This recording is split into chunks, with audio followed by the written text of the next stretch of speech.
Hey guys, welcome back to my channel. Today's video is going to be all about summer horror books recommendations. As you guys know, or at least I hope that you know, I love a good summer horror read. It's probably my favorite time to read horror. It's summer and winter, but mostly summer. There's something about it that just makes me come alive. And so I have some book recommendations for you guys, but I also have a little mini summer horror TBR that I want to share with you as well, that you guys could take as recommendations, even though I have not read them yet, but maybe one of them sounds interesting to you, so might as well add them in this video. I have a mix of middle grade horror, YA horror, and of course adult horror, and I also have some extreme horror as well. So we're covering all types of horror, all age ranges. I got you. Let's jump in.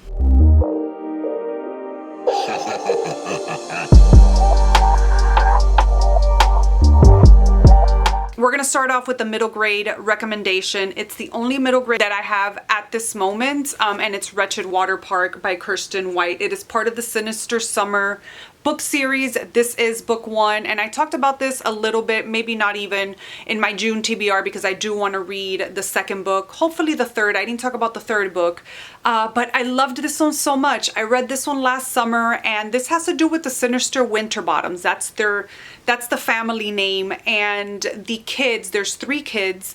There's a teenager, a young boy, and a young girl, I believe. They get sent to their aunt's house for the summertime. They don't know what's going on. Their parents are acting kind of funny, kind of weird. And they get shipped off. They've never been shipped off to their aunt. They don't even know of this aunt, but nevertheless, they're shipped off over there. And the aunt is kind of odd and strange. She doesn't really know how to deal with kids. She doesn't know how to talk to them. She doesn't even know what to do with them for the summer. They even have to remind her, like, hey, we have to eat, because she's so like just in her own world and she's just weird. But then their aunt suggests, hey, why don't I get you a week-long pass to, I forget the name of the water park, Fathoms of Fun Water Park, and you guys could just spend time there and eat there and whatever. And so they're all excited. But when they get there, this is like an odd water park. It's almost like a gothic water park. I never knew I needed a gothic water park until I read this book. The employees are all dressed in black. The slides are weird. There's like goo coming in through like one of the water pools or one of the rides. There's like people going missing, and so they go on this quest to figure out this mystery of somebody that was standing at the top of a tower, like one of the rides. Nobody has ever gone up there, and when they say they've seen somebody up there to some of the employees, they're like trying to dismiss them, but they're just trying to solve this mystery, and it's a whole fun adventure. I loved the water park. I loved the characters, and I honestly cannot wait to see what they get into in the next books. This was so fun, and if you read middle grade horror, or if you know of a middle grade aged child, I highly recommend this one. Jumping into some YA horror that I read last year. The first one is You're Not Supposed to Die Tonight by Kaylin Bayron. I hope that's how you say it. I feel like every video I'm like, I hope that's how you say their last name, because I don't know how to pronounce simple words, much less people's names and last names. This was so good. First off, this cover. I know I always have to talk about a cover, but this cover is so good. I love it. In this book, we follow Charity. She is the main character in the book, and she works, like, she has the best summer job. She works at this place where basically people go and they pay to sort of play in a reenactment of this movie, which was filmed there years and years ago. It was like a slasher movie. And so this year, Charity is in charge of this whole like project, this whole summer season, and she gets to play the final girl, which is like, I mean, like I said, this is the job of her dream. She's been pining to be the final girl forever. She's in charge of the whole crew and of everything. She's excited. But on the final day of the season, this is the last play that they're reenacting. This is the last set of customers that they have coming in. Her co-workers start disappearing, and I think either 1 or 2 of them show up dead. And she's like, oh, this isn't a game anymore, and she finds herself trying to survive the night. I love the setting of this one, which was a campground, and even though they're reenacting and it's not really a real campground, you still get those campy like vibes from it. It's super creepy. It has like twists and turns. It's sapphic as well. We do have a female-female relationship with this one that I absolutely loved. I thought that the ending was fantastic, and it was just an overall fun time. If you haven't read this one yet, I highly recommend you do so this summer. It's like just perfection. Another YA horror book that I recommend, and the last one in the pile, is This Delicious Death by Kayla Cottingham. In this book, we're living in a world that has basically gone through this transformation called the Halloween. Anybody that was affected started desiring and wanting to eat human meat. And so some of them consumed human meat, but those people that tried not to give into that temptation actually ended up going feral and just going crazy. Well, anyways, in comes the government and they create the synthetic meat, and the population and the world is able to go back to normal living. And so years later, there's these girls, they're graduating high school, and they decide, you know what, we're gonna go to this music festival sort of like to celebrate before graduation and just to have our last hoorah. But things happen at this festival, as you should know already, and things just get out of control. There are these people that went through the Halloween that are being sort of attacked, and they're sort of being targeted, and then there are other attacks that are happening in this music festival. Like I said earlier, there was something just so unique about this one, even though we've seen the zombie trope being used up and down and all around, so that's nothing new. But the way that they handled things here and seeing even the aftermath of a normal society was so great. And even though this is not really labeled as zombie because it really isn't a zombie novel, they're just humans that like to eat a certain type of meat. So anyways, this was fantastic. And of course, because it's in this video, I highly recommend it. Maybe that's the last time I'll say that. Alrighty. I have two honorable mentions that I want to get through before we continue to the rest of this stack. And the only reason why I'm adding these in here, I've read both of these and they weren't like fantastic books. I liked one more than the other. They were both 3-star reads for me, but I want to talk about them because I'm sure somebody out there will really enjoy them. The first one is Violet by Scott Thomas. I read this years ago. This was an arc that I got sent. I think it was back in 2019 that this book came out. Yeah, September of 2019. This book was fantastic. I think it is still fantastic. My only issue with it is the pacing. I love a good slow burn book, but this was like way beyond slow burn. Maybe there's somebody out there that likes that extra slow pacing. One thing I will tell you though, that extra slow pacing really gave way to the creepy factor of this book. Basically, in a nutshell, there's this mom and this daughter, and they go back to her childhood summer home. There's discussions of things of the mom's past and stuff that's talked about in the book. I can't really remember. I read this in 2019. She's had a rough past, a rough life that she's running away from. She wants to go to her childhood summer home because she wants to reminisce. She's lost both of her parents, and so you know all of that is going on. But when they get there, everything is fine. She's remodeling, she's cleaning, she's renovating, she's having a good time. But little by little, she starts noticing really weird things. And what do you know? Something evil gets unleashed, and it's just her trying to survive this evil with her little daughter. There was moments in this that I actually felt chills running up and down my spine, and that really doesn't happen to me a lot. That's why I wanted to mention it.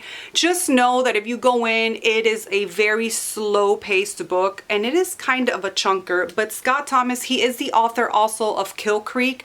He's a fantastic writer. Fantastic. And like I said, that slowness of the book really gives into the creepiness. Like, it just adds to it. But at times I felt like it was too much. But you might want to give this one a try. It was super creepy. And the other one that I want to mention, I thought that it was okay, but so many people love it that I was like, you know what, I'm gonna recommend it because I know many people love it. And it is The Elementals by Michael McDowell. I think this is the only Michael McDowell book Maybe I've read another one. Although I liked the setting of this one and the story, there was just a little bit of a lack of connection somewhere in the book that I didn't find myself fully immersed in this. This follows a set of families, the McKay and the Savages, and basically the matriarch of the Savages has died. They had a funeral. Something happens at the funeral. I really can't remember, but it says it in the synopsis. And things get like crazy and wild. Well, they decide, you know what, there are these 3 houses. I believe they own these 3 like Gothic houses, these beach houses, and they decide to go and spend the summer there after this whole craziness happened. 2 of the houses are good to be lived in, but one of them has a mysterious dune like growing surrounding it, and so they really can't go in there. But 2 of the boys, they have a lot of memories and a lot of things that happened in that home that basically pulls them towards the home again, and shit starts getting crazy. This is basically a haunted house story, and I think that's where the book sort of like falls short for me, because I'm not huge on haunted house books. I do have a few favorite, but it's really hard for me to really love a haunted house story. And so I think that was the problem with this one. I loved how, and this is a slow burn as well, so I loved the slow pace of it. I loved the setting. I loved like the Alabama Gulf Coast setting to it, the houses. I thought it was pretty interesting, but at the same time, there was just something that was missing, and I think it was that element. But this is such a classic, and it says here, it was one of the finest novels to come out of the horror publishing explosion of the 70s and 80s. And so I thought it was worth mentioning, even though it's a classic and probably everybody knows about it. But if you haven't and you love Gothic novels and haunted house stories, you might like and appreciate this one. Dead 11 by Jimmy Giuliano. I read this one last year and fell in love with it. The setting, the characters, the story, how creepy it was, how amazing it was, just everything about this. Now, this is not necessarily a summer horror book. I think that this book could be read year-round, but there's something about reading a book in the summertime that it's set on an island that is just special. Because it's set on an island, I put it in this video, and because I just absolutely loved it and I want everybody to read it. Obviously not everybody is gonna love it because different tastes, but I absolutely loved it. First, from this cover. You guys knew I was gonna mention this cover. I love a cover that has a good VHS on it, like delicious. We are following this lady. At the beginning of the book, it's this married couple, and they have just lost their son, and she's going through it. One day she's cleaning his bedroom and she finds the words Clifford Island scratched on to the, I believe it was either the wooden floor or the baseboard, but somewhere like behind the dresser. She found it somewhere hidden, Clifford Island, and she's like, what the hell is this doing on my son's floor? She didn't know how that got there. And so she goes looking for answers. Her and her husband end up splitting up because this is just too much for her, and she wants to go and look for answers, and he's just sort of like dismissing her. So they end up splitting up, and she ends up going to live on Clifford Island. That is not the story. We're actually following her brother, because the mom of this little boy has now gone missing. He hasn't heard from her. He's called the husband. The husband basically explained what has been happening and how she's been basically losing her mind. And so the brother gets worried and goes to Clifford Island to find answers. And what he finds is super creepy and chilling. The thing is that on this island, everybody's stuck in 1994.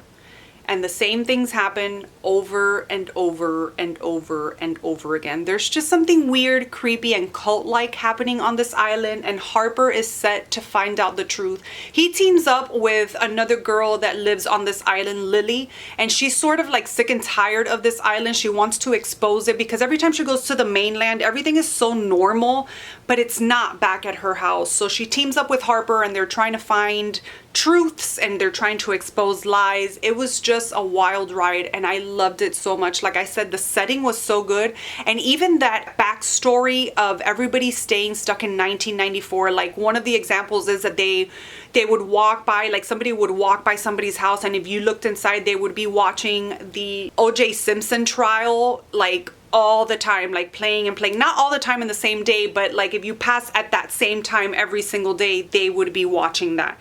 And so it's just creepy things like that. So like that setting of being in 1994 was so nostalgic and so amazing. I loved that aspect of this novel. I actually liked every aspect of this novel. So if you haven't read it, please, please do so. And then we might be able to chat about it like in my DMs or something. Worst Laid Plans, an anthology of vacation horror. This was so good. Obviously not all the stories are gonna be amazing. My favorite story in here is Summers with Annie by, I think the author is Greg Sisco. I think about that short story more than I should. It's not your typical like horror. It's like a little bit more romantic at heart, because you guys know I'm a romantic at heart. There's just something so beautifully haunting about that story that it's just stuck with me. That story has stuck with me for a really long time. If you're looking for something quick and fun, highly recommend this one.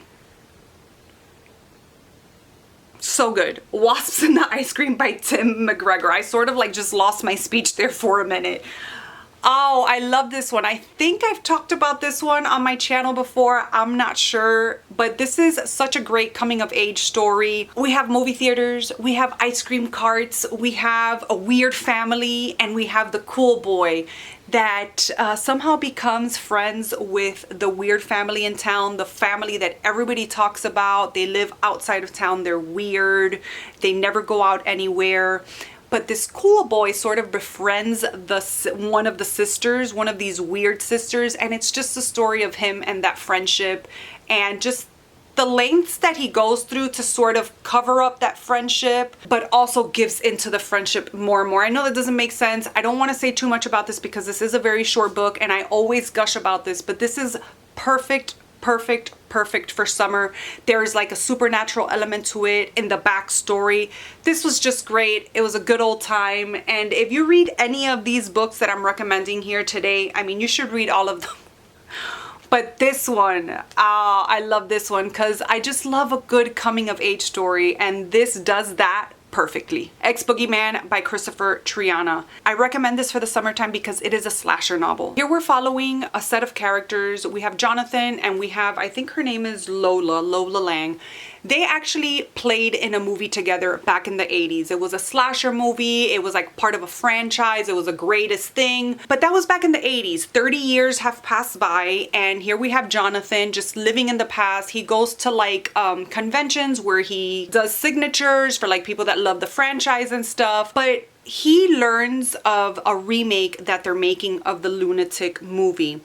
And when he finds this out, he's like, okay, great. He's like excited because he thinks, oh, they're gonna ask me to play Nikki Hector. And they don't. They actually get a whole like younger cast to remake the movie, obviously. Well, this doesn't bode well for him and he goes crazy. When we start off the book, we're like in different settings. We're following him through conventions. We're meeting up with Lola Lang. They're having lunch. It's like a regular kind of setting. But then they end up going to the setting of the actual movies, and that's when I feel like this novel hits that summery spot because it's all in a campground type of setting. I think I ended up giving this one 4 stars. It's engaging, it's gripping, and it gets pretty bloody. Just keep that in mind. But fantastic slasher to read during the summer. Another one that I'm not going to talk too much about because it sits under 200 pages, but it is a fantastic, I mean, just alone with the title, Summer Never Ends by Judith Sonnet. I ended up reading this earlier last year and it made such an impact that I still think about that story today. We have religious tones to it. We have summer camp vibes. It's gory, it's bloody, it's crazy. If you've read a Judith Sonnet book before, you know that she knocks it out of the park. This is extreme horror, so please go in with caution, but it is a great one to read. Castaways by Brian Keene. For some reason, I thought I owned this book and I was like almost about ready to rip my book room apart. But apparently I don't own it because I went back to like a video that never made it up to the internet where I talk about this book. I'm not actually holding up the book, so I guess I don't own it, but I needed to recommend it anyways. Castaways. This was such a good book. I remember when I finished reading this book, I remember thinking, this is what I wanted Off Season to be by Jack Ketchum. Because when I was reading, I read Off Season first. I don't know if you've read that. It's extreme horror. And I was left a little bit disappointed. But when I read Castaways, I was like, damn, this is exactly exactly the feeling and the vibes that I wanted when I was reading Off Season. So if you've read Off Season and you've liked it, you might like Castaways as well. So in this one, we're following a set of characters and they are participating in this reality TV kind of contestant kind of show. And there could only be one winner. The last person standing is the winner. And so they're taken to this deserted island. The producers, everybody that's working this production have gone to this island. They've checked everything. They've made sure it was deserted. They made sure that everything was safe. And so they chose this place. So they bring the contestants in and they basically have to survive and win the whole thing and be the last man standing. But a little bit into the making of the show and the contestants being there, they start noticing that people are actually disappearing. Like, not just being taken away because they lost the show. No, they're actually disappearing. Cast members, participants, everybody. Well, guess what? The island is not deserted. We have half humans on this island, and they are killing the men and they're capturing the women, you know, to like procreate and stuff. It is wild. It is disgusting. It is gripping. I loved this one so much, but it's Brian King. Are you surprised? I really love his writing, and I think that this one was just so fun. I highly recommend it, especially if you like things a little bit more gory. It does have these like gross, disgusting, like moments in there, so just be warned about that. And then the last one I want to talk about is Island Red by Matt Serafini. I read this one last year. I actually read it in Florida on the beach, and this is set in Florida, and so I thought that was just amazing. In this one, we are following at the beginning of the book, we're following this shark, and basically something happens and this alien parasite lands on Earth and lands on this shark. I know it sounds so ridiculous, but I promise you it's so good. And this shark just becomes a killing frenzy. And basically this alien parasite is trying to reproduce. So he's trying to get on the island because he senses like beings there and he needs to make it on this island. And the chaos that ensues, the carnage, everybody's going crazy, everybody's trying to survive. It was such a wild ride. It was so good. I know I've said that it's a wild ride for like 80% of these books, but they truly are. And I think that's the fun part about reading summer horror, is that they're just so engaging, so gripping, and so fast paced. Not all of them, because some of them are slow burns, but for the majority of, you know, if you're reading a slash or you're reading something like this of like an alien parasite, there are bound to be fast paced books that keep you intrigued and keep you engaged. And this one kept me engaged, because one thing I cannot do is I hate reading outdoors. I hate going to the beach to read. I hate going outdoors to read because my attention is just zoom, zoom, zoom, zoom everywhere, to people, to birds, to, I just can't concentrate. So I'm an indoor reader. I'm an alone reader because I like to people watch if I'm out. So with that being said, this kept me engaged. Like, I didn't care what was going on around me. All I wanted to hear was the sound of the waves, the seagulls in the air, and these words in my head. If you're looking for something fun, something outrageous, but that doesn't leave you saying, wow, that was ridiculous in a bad way, you need to read this one. And now let's talk about some horror books that I would love to get to this summer season. I've mentioned this book before. It's embarrassing how many summer TBRs have seen Halcyon on it. By Real Yours. I think it's Yours or Yours. Surprise. This has been on my TBR forever. For years. Every summer I put it on my TBR. And every time I say, this is the year that I'm gonna read it. So I'm not gonna say that this time just so that I don't jinx myself, but I would really like to read this summer. Halcyon is the answer for anyone who wants to escape, but paradise isn't what it seems. I'm getting like sort of like the beach kind of vibes. I think this is like an island or a place that people go to, and it's supposed to be like utopia kind of situation, but of course nothing ever stays happy forever, and so things go wrong. If I'm not mistaken, it's like culty, it's islandy, and there's a face there. I never noticed that face until like I think last year. I was like, oh, because I just saw the islands and the trees, but there's a screaming face there. and it creeps me out. There are a couple of R.L. Stine books that I want to get to. I should say a few because there's more than two. And also this point horror book. So I would love to get to Funhouse from Diane Ho. And then R.L. Stine, I would love to read Beach Party.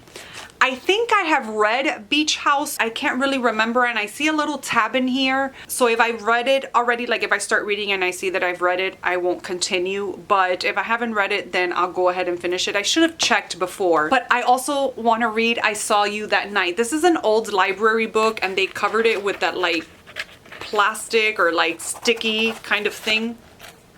And it's all bubbling up, but I don't care because I feel like it gives it that authentic like R.L. Stine back in the day book. I love it. And all I need to know about this one is that it says this summer's going to be a real killer. So I'm super excited for these little books. I would also love to get to Summer of Fear by Lois Duncan. I don't think I've read anything by this author yet, but this cover, and obviously it says summer on the title, so it must get read in the summertime. I would love to read Heavy Oceans by Tyler Jones. It says, struggling with the pressures of being a new father and the weight of regrets, Jamie Fletcher travels to Hawaii in hopes of connecting with his estranged brother, Eric. After a shocking act of violence, the brothers end up on a fishing boat, along with the captain and his son, in the middle of the ocean, where they encounter an uncanny and terrifying phenomenon that will signal a shift in the evolution of the world. Sounds so good. Until Summer Comes Around. I got an e-arc of this back when it was released. I don't know when this book was released, a few years ago. I ended up buying a physical copy off of one of Flame Tree Press's sales, and I really I really want to read it this year because I think it's been on a couple TBRs as well. But Until Summer Comes Around, summer in the title, I'm reading it in the summer. We talked about this one, book 2 in the Sinister Summer series, Vampiric Vacation. I really want to see what these two are getting up to. I'm not getting very much summer vibes, but it is the Sinister Summer series. So I'm just going to go ahead and read it in the summer. But this is giving me like fall vampire vibes, right? So that's it, you guys. Those are all of my book recommendations and some of my summer horror TBR books. I am so excited for other books like the new Riley Sager, but is that considered horror? I think it's more thriller. I'm excited for Paul Tremblay's new book as well, horror movie or something like that, something about horror movie. I'm really excited to read this summer as well. I should have included this one in there, but I think that I'm not as excited about this King release because it is short stories, and you guys know I read short stories, but it's not my favorite to read. And especially when it comes to King, most of his short stories just don't do it for me. I prefer his longer novels, but I'm hoping that I love the majority of the ones in here, hopefully. So let me know your summer reading plans. Let's chat books in the comment section down below. I hope you guys enjoyed this video. Thank you so much for watching, and I will see you guys in my next one. Bye.